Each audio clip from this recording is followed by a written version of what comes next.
English कैसे सीखें YouTube channel में आपका स्वागत है। इस क्लास में हम इस स्टोरी के एक एक लाइन को ट्रांसलेट करेंगे और उसकी वर्ड मीनिंग भी आपको लिख कर बताएंगे। लिखने से वो वर्ड मीनिंग आपके दिमाग में ज़्यादा समय तक रहेगी और साथ में हम आपको ग्रामर से जुड़ी, टेंस से जुड़ी छोटी छोटी बातें भी बताएंगे, जिससे आपको इंग्लिश लिखना, पढ़ना, बोलना और समझना और अच्छे से आने लगेगा।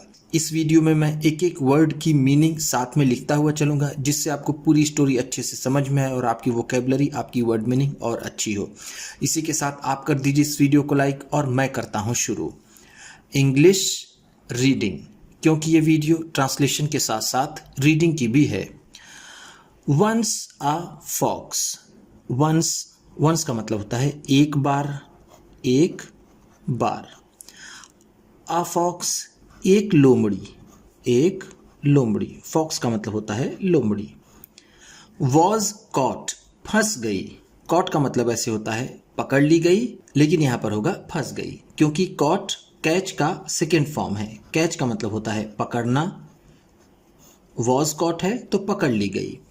इन अ ट्रैप, एक जाल में। इन का मतलब है में, आ एक, ट्रैप का मतलब होगा यहां पर फंदा, जाल या फिर फंदा। फंदा ऐसे ज़्यादा सही है।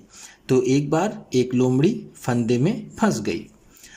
ऑल्दो, यद्यपि। ऑल्दो का मतलब होता है यद्यपि, जिसे हम हालांकि भी कहते हैं। क्या कहते हैं? हालांकि।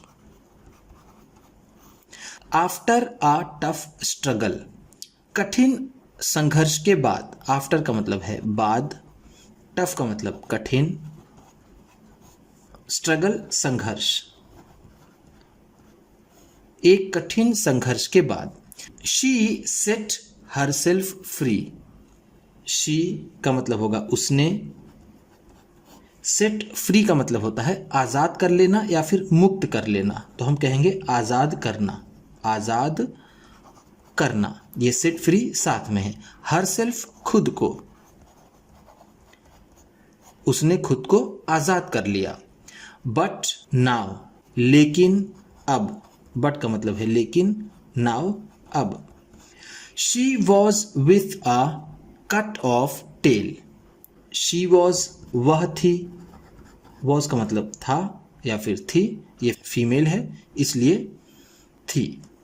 कटी पूछ वाली। With a cut off tail का मतलब होगा कटी पूछ वाली। कट ऑफ का मतलब होगा कटी हुई, टेल का मतलब पूंछ। वो कटी पूंछ वाली हो गई थी। विथ का मतलब यहां पर होगा वाली। थिंकिंग हार्ड, बहुत सोचने के बाद। थिंक का मतलब होता है सोचना, हार्ड का मतलब यहां पर होगा बहुत, बहुत सोचने के बाद। She hit upon a plan, वह एक योजना पर पहुंची। शी का मतलब होगा वह, हिट अपॉन अ प्लान का मतलब होता है योजना पर पहुंचना, योजना पर पहुंचना। प्लान का मतलब होता है योजना। टू सेव हर सेल्फ, खुद को बचाने के। सेव का मतलब होता है बचाना, हर सेल्फ खुद को। फ्रॉम बीइंग लाफ्ड एट, खुद का मजाक उड़ने से। लाफ एट का मतलब होता है मजाक उड़ाना या दूसरों पर हंसना। तो हम यहां पर इसे कहेंगे मजाक उड़ाना। शी कॉल्ड अ मीटिंग, उसने एक सभा बुलाई। शी का मतलब होगा उसने, कॉल्ड बुलाई, अ मीटिंग एक सभा। मीटिंग का मतलब होगा सभा। ऑफ ऑल फॉक्सेस, सभी लोमड़ियों की। ऑफ का मतलब होगा यहां पर की, ऑल फॉक्सेस सभी लोमड़ी, सभी लोमड़ी। एंड सेड, और कहा। एंड का मतलब है और, सेड कहा। सेड से का सेकेंड फॉर्म है। से का मतलब होता है कहना, सेड है तो कहा। As you see my tail, जैसा कि तुम मेरी पूंछ देखती हो। एज का मतलब होगा जैसा कि, जैसा कि। यू तुम या फिर तुम लोग। सी का मतलब देखना, माई टेल मेरी पूंछ। After being cut off, cut जाने के बाद, आफ्टर का मतलब बाद, बीइंग कट ऑफ कट जाने के, कट जाने के। इट हैज़ बिकम स्मॉल, यह छोटी हो गई है। इट का मतलब होगा यह, हैज़ बिकम हो गई है, स्मॉल छोटी। एंड ब्यूटीफुल और सुंदर, एंड और ब्यूटीफुल सुंदर। कटने के बाद ये छोटी और सुंदर हो गई है। सो इसलिए, सो का मतलब है इसलिए। I suggest all of you, मैं तुम सभी को सलाह देती हूं। आई का मतलब है मैं, सजेस्ट का मतलब होता है सलाह देना, सलाह देना। ऑल ऑफ यू तुम सबको, तुम सभी को या फिर तुम सबको। To cut off your tails, अपनी अपनी पूंछें काटने की। कट ऑफ का मतलब होगा काटना, योर अपनी अपनी या फिर अपनी, टेल्स पूंछें। लॉन्ग टेल्स लंबी पूंछें, लॉन्ग का मतलब होगा लंबी, टेल्स पूंछें। इंक्रीज बढ़ा देती हैं, इंक्रीज का मतलब होता है बढ़ना। द वेट भार को, वेट का मतलब होगा भार या फिर वजन। लंबी पूंछें वजन को बढ़ा देती हैं। एज वेल एज, साथ ही साथ, एज वेल एज का मतलब होगा साथ ही साथ, साथ ही साथ। इट इज अ न्यूसेंस, यह एक तंग करने वाली चीज भी है।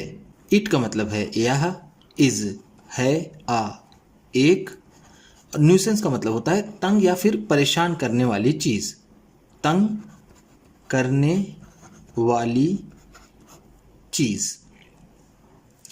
सो इसलिए, सो का मतलब है इसलिए। Let us cut them of, चलो इसे काट दें। लेट का मतलब होगा चलो, अस का मतलब हम सभी, कट देम ऑफ इन्हें काट दें। देम का मतलब होगा इन्हें या फिर उन्हें। And B free from it, और इससे मुक्त हो जाएं। एंड का मतलब है और, बी फ्री मुक्त हो जाएं या फिर आजाद हो जाएं, मुक्त हो जाएं। फ्रॉम इट इससे, इसलिए चलो इसे काट दें और इससे आजाद हो जाएं। द अदर फॉक्सेस, दूसरी लोमड़ियां, अदर का मतलब है दूसरी, फॉक्सेस लोमड़ियां। हैड नोटिस्ड, ध्यान दिया था। दूसरी लोमड़ियों ने ध्यान दिया था। नोटिस का मतलब होता है ध्यान देना, ध्यान देना। हैड नोटिस्ड है तो ध्यान दिया था, ध्यान दीजिएगा। जब किसी सेंटेंस में हैड के बाद वर्ब की थर्ड फॉर्म हो, जैसे ये नोटिस का थर्ड फॉर्म नोटिस्ड है, तो उसमें पास्ट परफेक्ट टेंस होता है। तो हम कह सकते हैं the other foxes had noticed, इसमें पास्ट परफेक्ट टेंस है।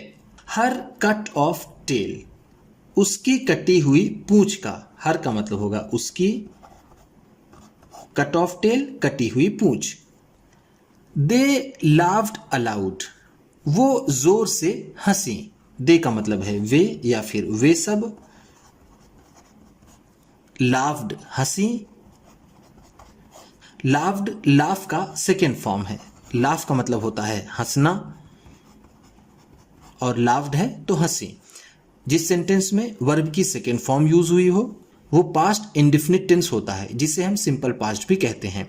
वो सब हंसी, अलाउड जोर से, जोर से। एंड रिप्लाइड, और जवाब दिया। एंड का मतलब है और, रिप्लाई का मतलब होता है जवाब देना, जवाब देना। रिप्लाइड है तो जवाब दिया। रिप्लाई की स्पेलिंग होती है REPLY, इसका मतलब होता है जवाब देना, और ये रिप्लाइड है तो जवाब दी। अर्लियर पहले, अर्लियर का मतलब है पहले। यू यूज टू से, तुम कहा करती थी। यू का मतलब है तुम, यूज टू से कहा करती थी, कहा करती थी। दैट कि टेल्स आर आर प्राइड, कि पूंछ हमारा गर्व है। टेल्स का मतलब है पूंछ, आर का मतलब है, आर का मतलब हमारी, प्राइड गर्व। बट लेकिन, नाउ अब, लेकिन अब, since you have lost yours, क्योंकि तुम अपनी पूंछ खो चुकी हो। सिंस का मतलब है क्योंकि, यू हैव लॉस्ट तुम खो चुकी हो, लॉस्ट लूज का सेकेंड फॉर्म है। लूज का मतलब होता है खोना, हैव लॉस्ट है तो खो दिया है। ध्यान दीजिएगा, जब किसी सेंटेंस में हैव या हैज के बाद, हैज या हैव के बाद वर्ब की थर्ड फॉर्म हो तो उसमें प्रेजेंट परफेक्ट टेंस होता है। जैसे इस सेंटेंस में है, since you have lost yours, तुम अपनी पूंछ खो चुकी हो, इसमें प्रेजेंट परफेक्ट टेंस है। यू वॉन्ट अस, तुम हमसे चाहती हो। यू का मतलब है तुम, वॉन्ट का मतलब होता है चाहना, अस हमें या फिर हमसे, टू लूज आर्स टू, हमारी भी खो जाए। टू का मतलब है भी, यह लूज, लूज का मतलब होता है खोना, जैसा मैंने अभी आपको ऊपर बताया। आर्स हमारी, क्योंकि तुम अपनी पूंछ खो चुकी हो इसलिए तुम चाहती हो कि हमारी भी पूंछें खो जाएं। मोरल, नैतिक शिक्षा। मोरल का मतलब होता है नैतिक शिक्षा, नैतिक शिक्षा। हमें इससे नैतिक शिक्षा क्या मिलती है? डर्टी ट्रिक्स सेल्डम वर्क, गंदी चालें मुश्किल से ही काम करती हैं। सेल्डम का मतलब होगा मुश्किल से ही या बहुत ही कम, तो हम यहाँ इसे कहेंगे मुश्किल से। मुश्किल से, वर्क का मतलब है काम करना, काम करना। डर्टी का मतलब गंदी, ट्रिक्स का मतलब चालें। गंदी चालें मुश्किल से ही काम करती हैं। उम्मीद करता हूं कि इस क्लास में बताई गई वर्ड मीनिंग्स आपको अच्छी लगी होंगी। सबसे अच्छा वर्ड कौन सा लगा इसे कमेंट बॉक्स में ज़रूर बताइएगा। इसी तरह की वीडियोस के साथ साथ ढेर सारी रीडिंग की, ट्रांसलेशन की और बहुत सी इंग्लिश सीखने वाली वीडियोस पाने के लिए चैनल को सब्सक्राइब कीजिए और ये वीडियो किसी न किसी अपने एक दोस्त को, मित्र को, परिवार वाले को शेयर भी ज़रूर कर दीजिएगा। तो चलिए मिलते हैं फिर अगली वीडियो में।